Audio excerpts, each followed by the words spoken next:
วิธีรับเอารัฐกรที่ใหญ่มาจากภาคส่วนอื่นเขามาในสังกัดของเราคือเขามาที่ฐานข้อมูลแล้วกดเข้าไปที่ข้อมูลรัฐกรเข้าไปที่การยกย้ายคลิกเข้าไปการยกย้ายเขานี่นะจะเห็นรายชื่อเขาจะเอาขึ้นมา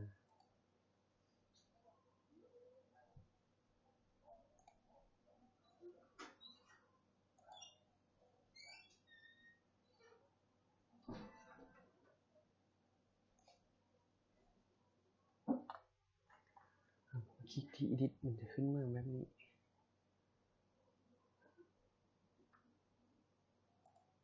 กดเข้าไปใส่สถานภาพเป็นอยู่ในหน้าที่การงานประจำการปกติบรรจุเข้าหมวด3สัญคันเงินเดือนมันจะมาเองเนาะสัญคันเงินเดือนเหตุผลยกย้ายเปลี่ยนตำแหน่ง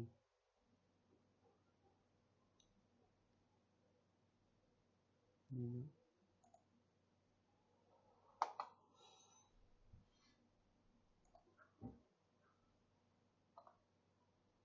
ประเภทตำแหน่งคือประเภท1ผู้บริหารหมวดตำแหน่ง1หมวด8เป็นห้องแผนกใส่ประเภท4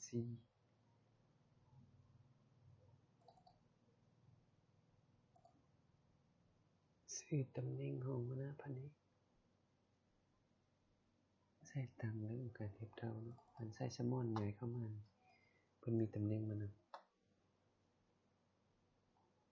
ำที่รับผิดชอบยังบ่มีเทื่อเนาะบ่ได้ตกลงกันเทื่อสำนี้ถือว่าโอเคสำเร็จกดรับห้องมันจะฟ้องขึ้นมาแบบนี้กดโอเคกวดเบิ่งข้อมูลบัญชีจำนวนพลแผนกภายในแขวง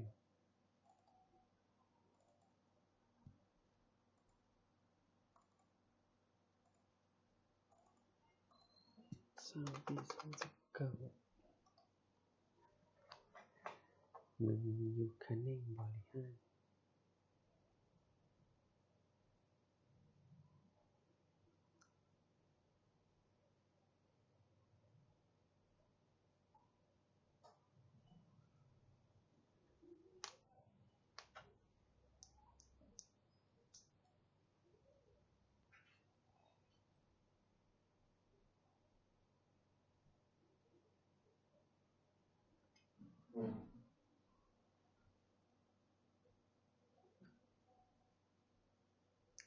เต้าเนาะฝานนี่เนาะรายชื่อเพิ่นจะมาอยู่นี่แหละออกมา